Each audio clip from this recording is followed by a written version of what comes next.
अभी सवाल देखते हैं बच्चों।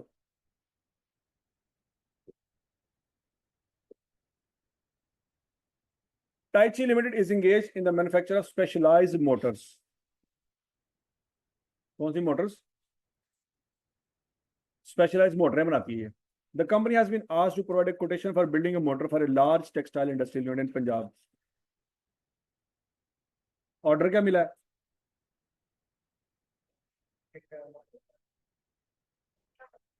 पढ़ो तो सही।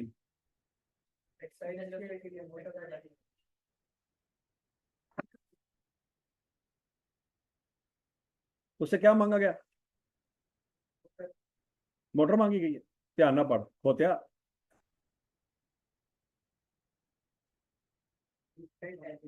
कोटेशन मांगी गई है। हैं?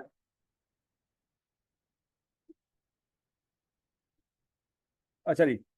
Following information has been obtained by TL's technical manager in a 1 hour meeting with the potential customer। हमारा टेक्निकल मैनेजर गया है और 1 घंटे की मीटिंग करके आया। The manager is paid an annual salary equal to 2500 per 8 hour day. अगर 8 घंटे काम करे तो 2500 रुपया रेट है उसका। तो 1 घंटे की पैसे कितने लेगा बच्चों?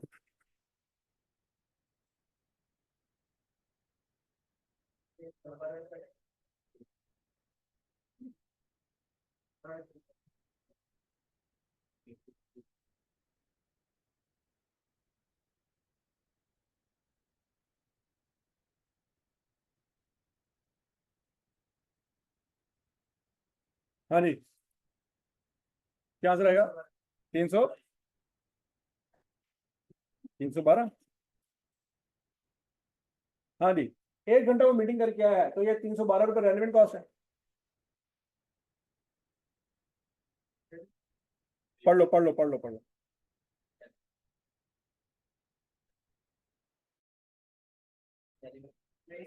आवाज नहीं आ रही। क्यों?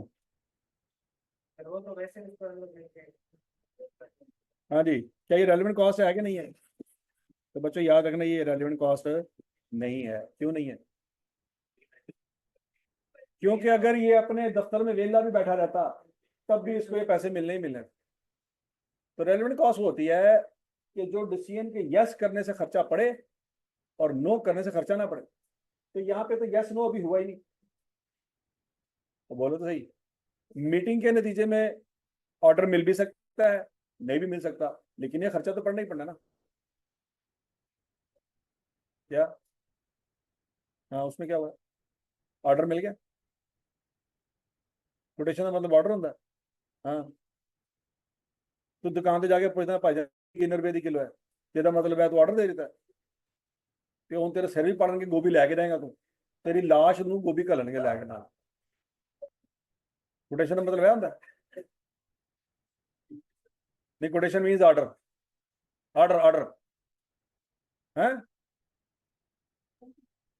बोलता नहीं कोटेशन का मतलब ऑर्डर होता है। सत्यानाश तेरा।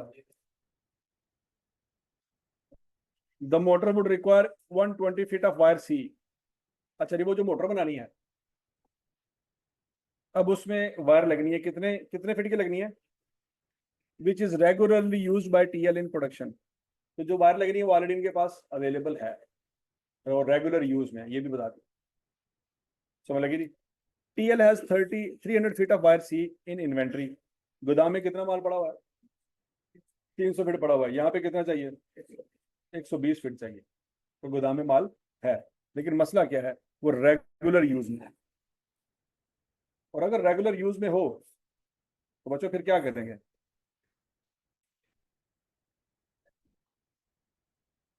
टेबल आपके सामने है, फैसला करें, जल्दी करें।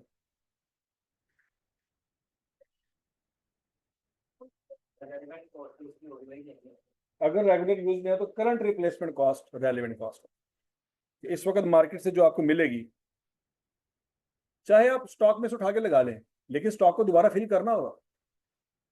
तो स्टॉक को फिल करेंगे किस रेट पे? जो आज मार्केट में चल रहा है उस रेट पे, या जो साल पहले रेट चल रहा था? तो आज मार्केट में रेट चल रहा है, पुराना रेट तो चल ही नहीं रहा। ठीक है जी। एट ए कॉस्ट ऑफ 65 पर फीट। ये पुराने माजी में 6 महीने पहले तार परचेज की थी, कितने रुपए की थी? 65 रुपए की थी। The resale value of the wire is 63। ये रीसेल वैल्यू क्यों दे रहा है? क्योंकि एग्जामिनर को पता है कि आपने एनआरवी कहीं ना कहीं पढ़ ली हुई है।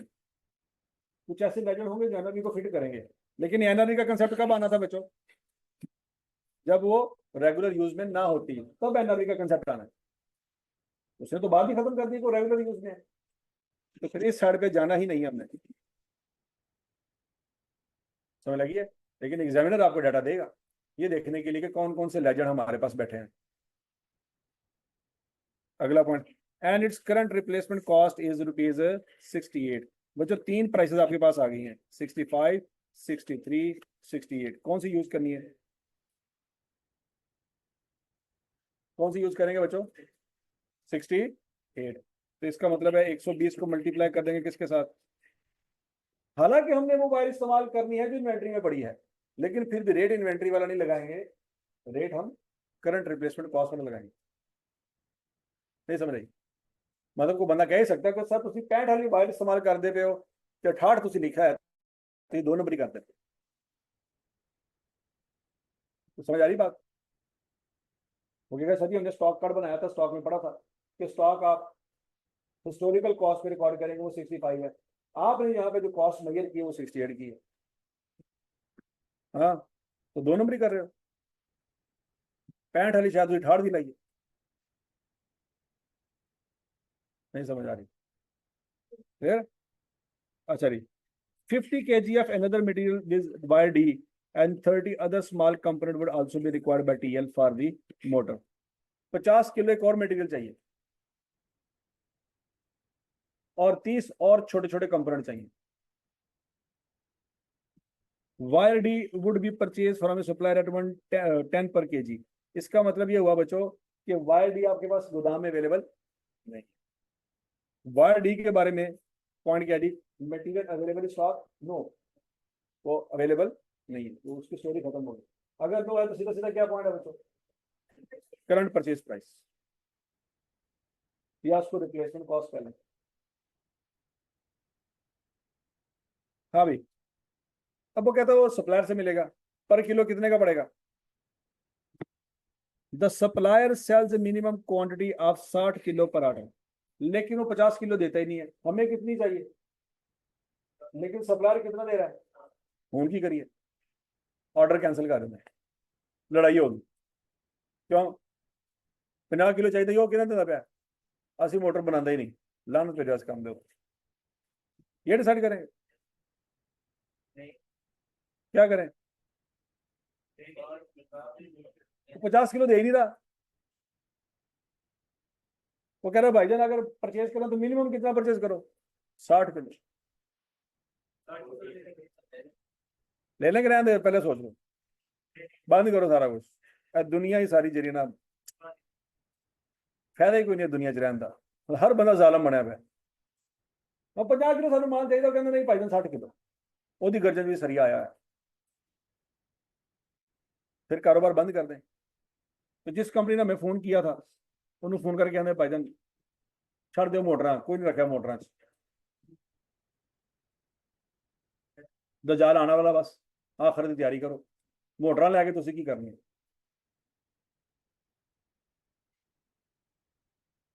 और समझ आ गई बात है? तो वो 60 किलो दे रहा, क्या करें? उसको जाके समझाएं, 3-4 मुफ्ती लेके जाएं कि भाईजान जितना माल आपसे मांगा गया उतना दे दें, आपके लिए सवाब का बायस बनेगा, आपकी आखिरत सवर जाएगी। हाँ, क्या करेंगे जी? 60 किलो ले लेंगे। अच्छा, however the remaining quantity of YD will be of no use to TL after the completion of the contract। वो कह रहे हो 10 किलो है वो बच जाएगी और हमारे किसी काम की नहीं है। The other small component will be purchased from the market at 80 per component। तो बच्चों अब सोच समझ के जवाब देना, वायर डी जो यहाँ पे इस्तेमाल होगी इस प्रोजेक्ट में, उसकी टोटल कॉस्ट कितनी है?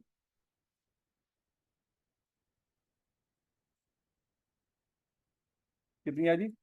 600 कैसे आई? 60 को मल्टीप्लाई करेंगे तो हमें 600 रुपए की यह खर्चा पड़ेगा, ऐसी है। अच्छा, अगर वो ये कहे कि जो 10 किलो बच गया है इसको हम कबाड़िए को बेच के कुछ पैसे ले सकते हैं, तो फिर तो फिर वो 600 में से माइनस। तो मेरा की बात, क्योंकि इसका कोई अल्टरनेटिव यूज नहीं है, आपको कोई फायदा नहीं होना। ठीक हो गया। और फर्ज करो बाकी 2 साल बाद एक और ऑर्डर आ गया जिसमें ये तार इस्तेमाल होगी, उस ऑर्डर में इस तार की वैल्यू क्या रखेंगे? 0। क्यों? क्योंकि उसका जितना भी कॉस्ट आई थी वो तो आप ऑलरेडी रिकॉर्ड कर चुके। तो 2 साल बाद यही तार, उसकी कॉस्ट आपको क्या पड़ेगी? 0। फिर भी 0 है। ये नहीं कहा, नहीं नहीं नहीं नहीं ऐसे बेड़ा गर्क हो गया। और समझ आ गई बात है। अगला point, the manufacturing process would require 250 hours of skill labour and 30 machine hours. अच्छा जी, कितने घंटे लगेंगे स्किल लेबर के? 250 और 30 मशीन आवर्स। अच्छा, यहाँ पे कुछ और कंपोनेंट भी लगने थे बच्चों। कितने लगने थे? कंपोनेंट कितने का मिलना था? 80 का। तो बच्चों 30 को 80 से मल्टीप्लाई करेंगे, ये भी रेलिवेंट कॉस्ट है। क्या आंसर आएगा जी? 24। अच्छा जी, the manufacturing process would require 250 hours of skill labour and 30 machine hours. Okay, the skilled worker are paid at guaranteed wage up to 20 per hour and current spare capacity available with the TL for such class of worker is 100 direct labor hour। कितना rate पे कर रहे हैं बच्चों? 20 रुपए। और कितने घंटे हमारे पास अवेलेबल है? हाँ जी, 100 घंटे अवेलेबल है। ये बात सुनाएगी। तो फिर मुझे बताओ बच्चों कि इन 100 घंटों की कीमत क्या होगी?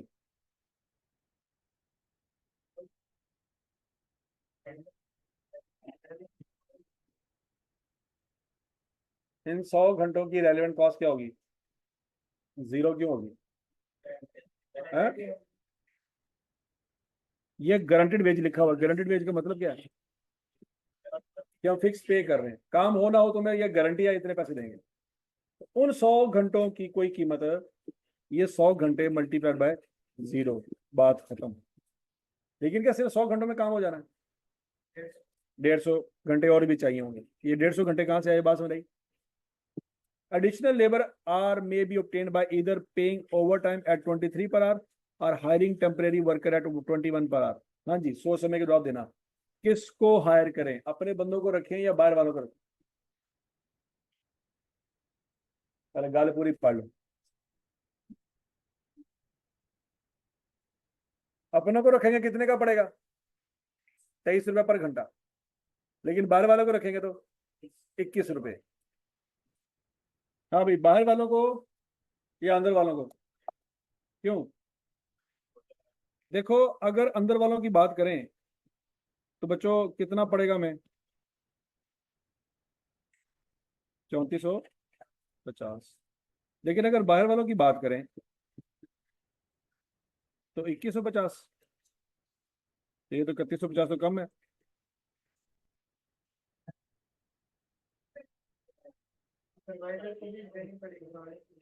कितने? तो उसके कितने घंटे हैं?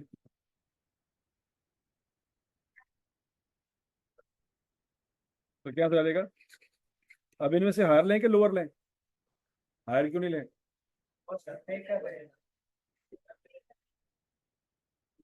ठीक है जी बच्चों, तो यहाँ पे क्या लेंगे जी? 3200। हार लें? कहीं नहीं पता। इस टाइम में हार ले लेते हैं, अगले टाइम में लोअर ले लेंगे। गर्मियों च हायर पसीना जो आता, सर्दियां ठंड लगती तरह से लोअर। ऐसे ही करेंगे ना यार।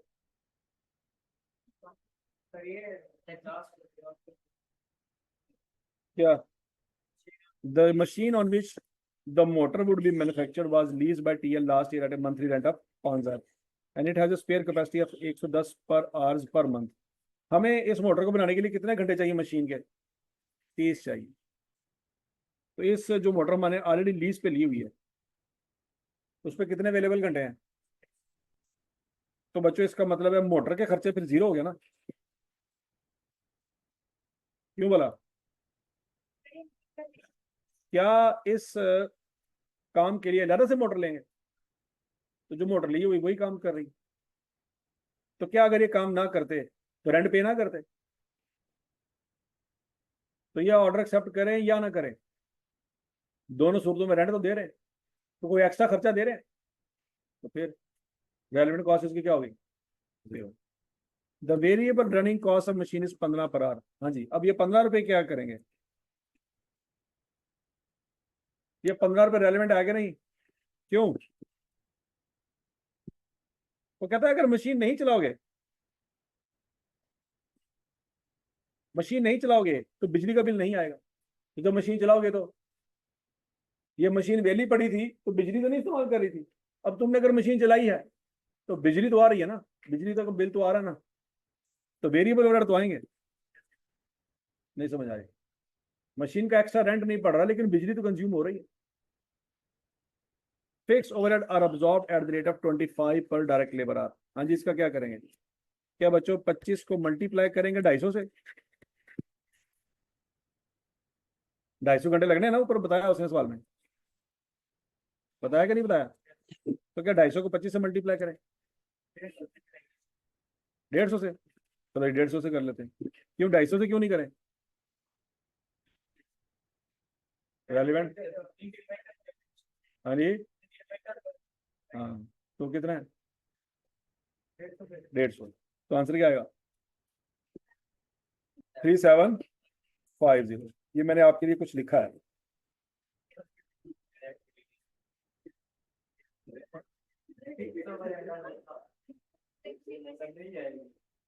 अकल आई है? ये जिल्लत आपके मुकदरों में क्यों लिखी हुई है? ये ऊपर मैंने अभी अभी आपको पढ़ाया कुछ, ये पढ़ो जरा क्या लिखा हुआ है। चलो झूठिया, तू आप ही क्या है? General fixed costs or fixed costs based on absorption rate are not लगे हुए ने 150 ने मल्टीप्लाई कराएंगे। हाँ,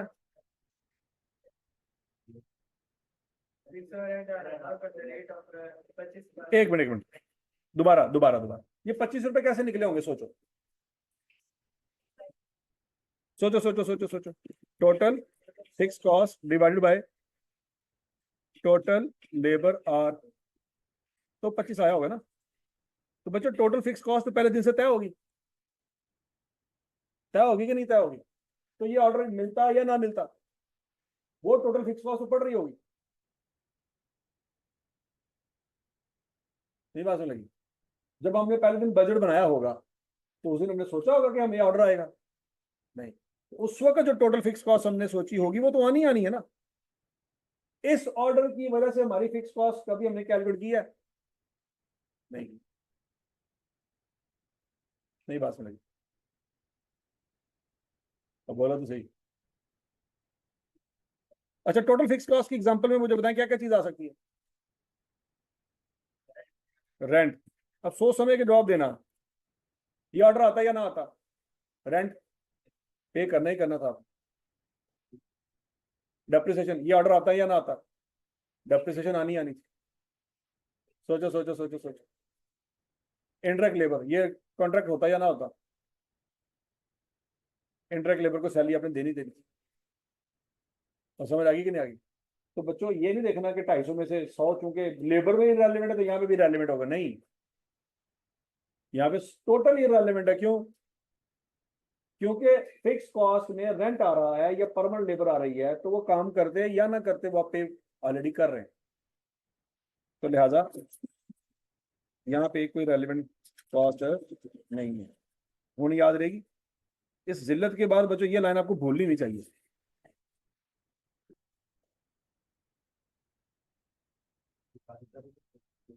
अभी ताजी ताजी पढ़ी थी तो इसलिए भूल गया। तू तो ताजी नहीं पढ़ी, तू तो 6 महीने पहले ही पढ़ी। यानी कि पुरानी पढ़ी तो वो भी नहीं याद, तो जी ताजी पढ़ी वो भी नहीं याद। पुरानी इसलिए याद नहीं क्योंकि वो पढ़ी नहीं थी, और ताजी इसलिए याद नहीं कि ताजी ताजी पढ़ी थी। मतलब कितने थां कोई लॉजिक फिट हो रही है? की करे बंदा कसम किसे हाल से ना बंदा खुश नहीं रह सकता। Compute the relevant cost of product textile producing textile motor, give brief reason for the inclusion and exclusion of any cost from your computation. 10 number का सवाल था। हाँ जी, वो कहता बताओ जो जो चीजें शामिल नहीं ना की उसकी वजह भी बतानी है क्यों शामिल नहीं। रेलेवेंट कॉस्ट निकाल सकते हैं बच्चों आप? सवाल का नाम क्या है जी? टैची केस। हाँ जी, टैची लिमिटेड। मटेरियल कॉस्ट क्या लेंगे? 120 इंटू 68, समझ आई बात? वायर डी 60 इंटू 10, ये 60 इंटू 10 के लिए, ये बात भी समझ आ गई। कंपोनेंट 80 इंटू 30 कहां से आया? 150 इंटू 21 कहां से आया? नहीं समझ आया? ये 20 इंटू 5 कहां से आया? और ये 15 इंटू 30 कहां से आया? तो बाकी जो ये 25 है इसको मल्टीप्लाई किया हमने? नहीं किया।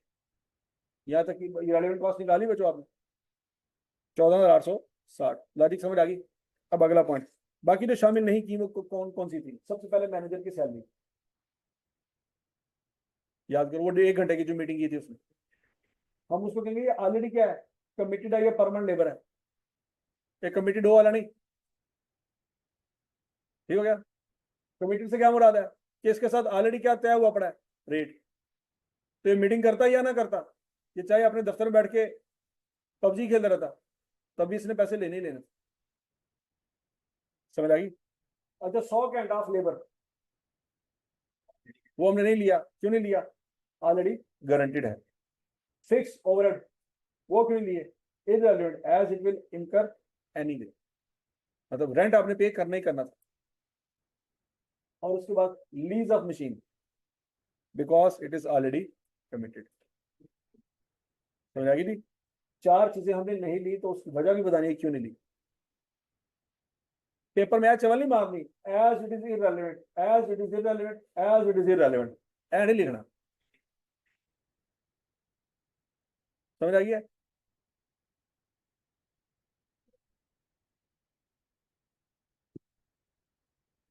ये 14,880 860 समझ आ गया सबको? ये कैसे निकला? 4 चीजें हमने नहीं ली, कौन कौन सी?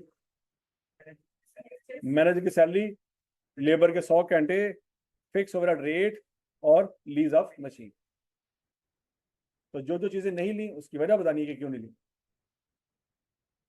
और हजम शुद्ध या खत्म शुद्ध? चलो बच्चों आज के लिए इतना ही काफी है, कल इससे आगे कंटिन्यू करेंगे। ये सवाल आटम 2012 में आया था, पासवर्ड का सवाल है। इतना आसान।